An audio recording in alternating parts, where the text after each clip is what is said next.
இங்கு வந்திருக்கும் ஊடக நண்பர்கள் அனைவருக்கும் இனிய மாலை வணக்கம். பத்திரிகை நண்பர்கள், பறந்து போ படத்தை நான் பார்த்துட்டேன். அண்ட் ராம் சார், என்ன சொல்றது உங்க படத்தை பத்தி? ஒவ்வொரு படமும் ஒரு அனுபவம், ஒவ்வொரு படமும் ஒரு புது மாதிரியான முயற்சிகள். உங்களுடைய இப்ப சமீபத்திய இன்டர்வியூஸ் எல்லாம் பார்க்கும்போது எனக்கு தெரியுது நீங்க எந்த மாதிரி பிளான்ல இருக்கீங்க, எப்படி அடுத்த கட்டம் போக போறீங்கன்னு பார்க்கும்போது இந்த படம் கண்டிப்பா உங்களை அடுத்த கட்டம் கொண்டு போகும். காரணம் என்னன்னா, இந்த 2025 ஆரம்பிச்ச பிறகு பெரிய படங்களுக்கு எல்லாமே மிகப்பெரிய சிக்கல்கள் இருக்கு. ஆடியன்ஸ் மத்தியில பெரிய எக்ஸ்பெக்டேஷன். அவங்க அந்த எக்ஸ்பெக்டேஷனோட படத்தை பார்த்துட்டு படத்தை பயங்கரமா கிழிச்சு தோரணம் கட்டுற இந்த நேரத்துல ஃபீல் குட் படங்கள் வந்தாலே மக்கள் கொண்டாட ரெடி ஆயிட்டாங்க. நம்ம பார்த்தோம் ஒரு குடும்பஸ்தன் அப்படின்ற மாபெரும் வெற்றி படத்தை பார்த்தோம். அதுக்கு பிறகு இங்க அபிஷான் வந்திருக்காரு. எந்த மாதிரி ஒரு வெற்றி டூரிஸ்ட் ஃபேமிலியில கொடுத்து இன்னைக்கு இந்தியன் சினிமாவை பார்த்து வைக்குது. ஒரு ஃபீல் குட் படம், நேர்த்தியான ஒரு திரைப்படம் எப்படி எல்லா தரப்பு மக்களையும் உலக லெவல்ல போய் ரீச் ஆகும். அண்ட் அதுவும் எல்லா ஆக்டர்ஸும் சொல்றாங்க இந்த மாதிரி ஒரு படம் தமிழ்ல வந்திருக்கு அப்படின்னு சொல்லிட்டு. Abishan, hearty congratulations, really proud of you. Every actor உங்களை செலிப்ரேட் பண்றதை பார்க்கும்போது சந்தோஷமா இருக்கு. அந்த வகையில இப்போ நான் பார்த்துட்டு வர படங்களை பாத்தீங்கன்னா, எனக்கு என்னுடைய மிகவும் ரொம்ப பிடிச்ச சித்தார்த் சாரனுடைய 3 BHK ட்ரெய்லரை பார்த்து நான் அசந்துட்டேன். தலைவா, கலக்கிட்டீங்க. இந்த மாதிரி ஒரு கதையை நீங்க சூஸ் பண்ணி நடிக்கணும்னு வந்ததே மிகப்பெரிய சிறப்பு. நீங்க நினைச்சிருந்த ஆக்ஷன் ரோல், மாஸ் ரோல் அப்படின்னு போகாம ஒரு ஃபீல் குட் படம், இந்த மக்களுக்கு தேவைப்படுற ஒரு விஷயத்தை எடுத்துக்கிட்டு ஒரு படம் கொடுக்கணும்னு நினைச்சு நீங்க 3 BHK கொண்டு வந்திருக்கீங்கல்ல, மிகப்பெரிய ஹிட் ஆகும். எனக்கு ஒரே ஒரு சங்கடம் தான், எங்க ராம் சார் படத்தோட வரீங்களே, நியாயமா இது? நியாயமா இது? ஒரு வாரத்துல ஒரு படம் மிக பெருசா கொண்டாடணும், 2 படத்தையும் கொண்டாடணும் சொல்றீங்க. கொண்டாடிடுவோம், வேற வழி இல்ல. 3 BHK அண்ட் பறந்து போ. பறந்து போ அந்த மாதிரி ஒரு மிகச்சிறப்பான ஒரு என்ன சொல்றது ஃபீல் குட் படம். அகில உலக சூப்பர் ஸ்டார் சிவா சார் இந்த மாதிரி ஓட ஓட விட்டு நான் பார்த்ததே கிடையாது. இன்ஃபேக்ட் ஒரு 10 kg குறைஞ்சிட்டீங்கன்னு நினைக்கிறேன் சிவா சார். குறைச்சிட்டீங்களா? மிக சிறப்பா குறைச்சிட்டாரு. குறைஞ்சிருச்சு, ஓட ஓட விட்டு குறைச்சிட்டாரு. சோ எனக்கு ரொம்ப பிடிச்சிருந்தது, அவரை ஓட விட்டு த்ரூ அவுட் தி ஃபிலிம் ஓட விட்டு இருந்தாரு. அதோட சேர்த்து கிரேஸ் மேம்த்தையும் ஓட விட்டு இருந்தாங்க. கிரேஸ் மேம் தொடர்ந்து ஓடிட்டே இருந்தாங்க படம் ஃபுல்லா. மேடம் நல்லா பண்ணியிருந்தீங்க, உங்களுக்கு வாழ்த்துக்கள். 2 பேரும் சேர்ந்து சிறப்பா பண்ணியிருந்தாங்க.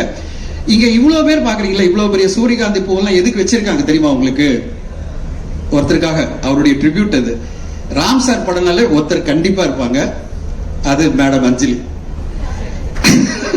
அஞ்சலி இல்லாம ராம் சார் படம் இருக்காது. நான் கான்ட்ரவர்சி எல்லாம் பண்ணலங்க, தம்ப்நெயில் எல்லாம் போடாதீங்க. அஞ்சலிக்கு தான் ட்ரிபியூட் இது, இந்த சூரியகாந்தி பூ. அதுல ஒரு சூப்பரான டயலாக் இருக்கும். அஞ்சலி சிவாவை கேட்பாங்க, 5வது படிக்கும் போது எடுத்துட்டு வாடா சொன்ன சூரியகாந்தி பூ இப்போ கொண்டு வந்தேடா அப்படின்னு சொல்லுவாங்க.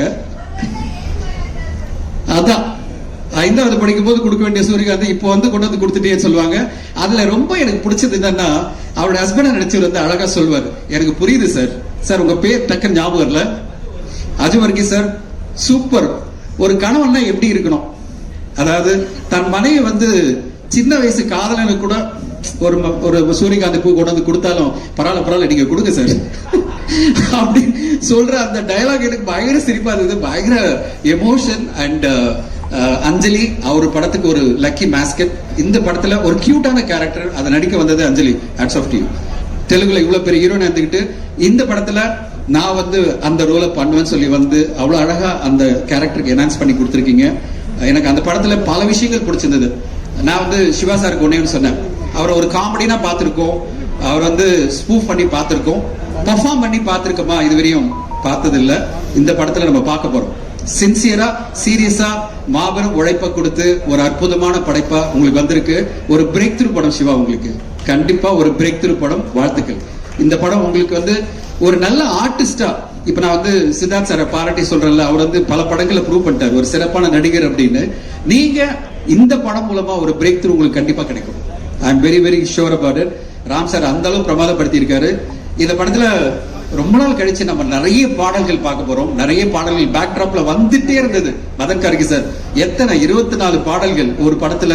ஆனா அந்த பாடல்கள் நம்மளுக்கு எந்த வகையிலுமே டயரிங் பண்ணாம ஒவ்வொரு படத்தினுடைய காட்சிகளையும் என்ஹான்ஸ் பண்றதுக்காக பாடல்கள் கொடுத்து நீங்க என்ஹான்ஸ் பண்ணி கொண்டு வந்திருக்கீங்களா. It's a very poetic journey, poetic presentation. நீங்களும் ராம் சாரை சேர்ந்து ஏதோ ஒரு மிகப்பெரிய படைப்பை உருவாக்கத்துல எப்படியோ வந்துட்டீங்க. சந்தோஷ் தயாநிதி இந்த படத்துடைய மியூசிக் வாழ்த்துக்கள். ரொம்ப சிறப்பான ஒரு மியூசிக். ஹாட் ஸ்டார், ஜியோ ஹாட் ஸ்டாருக்கு என்னுடைய வாழ்த்துக்கள். இந்த மாதிரி ஒரு படத்தை எடுக்கிறது அவ்வளவு ஈஸி இல்ல. அண்ட் இந்த குழுவுக்கு என்னோட வாழ்த்துக்கள் ஹாட் ஸ்டாருக்கு. ஏன்னா ஒரு ஒரு சாதாரண தயாரிப்பாளர் இந்த மாதிரி படம் எடுக்கிறேன்னா தயங்குவாங்க. என்ன சார் இவ்வளவு ஃபீல் குட், இவ்வளவு பாடல்கள், இவ்வளவு எமோஷன், ஒரு ஜேர்னியை காமிக்கிறீங்க, ஒரு அப்பா பையன் அம்மா ரிலேஷன்ஷிப்ல நடக்கிற விஷயத்தை வச்சுட்டு ஒரு படத்தை கொண்டு போறீங்களே, இவ்வளவு பட்ஜெட்ல நம்மளால பண்ண முடியுமான்னு எந்த தயாரிப்பாளர் இருந்தாலும் நம்ம தயங்குவோம். ஆனா ஜியோ ஹாட் ஸ்டார் அந்த தயக்கமே இல்லாம இந்த படத்தை பேக்கப் பண்ணி இந்த படத்தை கொண்டு வந்து ப்ரொடியூஸ் பண்ணதுக்கு வாழ்த்துக்கள். அண்ட் இதை ரிலீஸ் பண்ற கம்பெனிக்கும் ஜிகேஎஸ் சினிமா அண்ட் ரோமியோ பிக்சர்ஸ்க்கும் என்னுடைய வாழ்த்துக்கள். ராம் சார், அடுத்தடுத்த கட்டம் உங்களுடைய படங்கள் மிகப்பெரிய வெற்றி அடையணும்.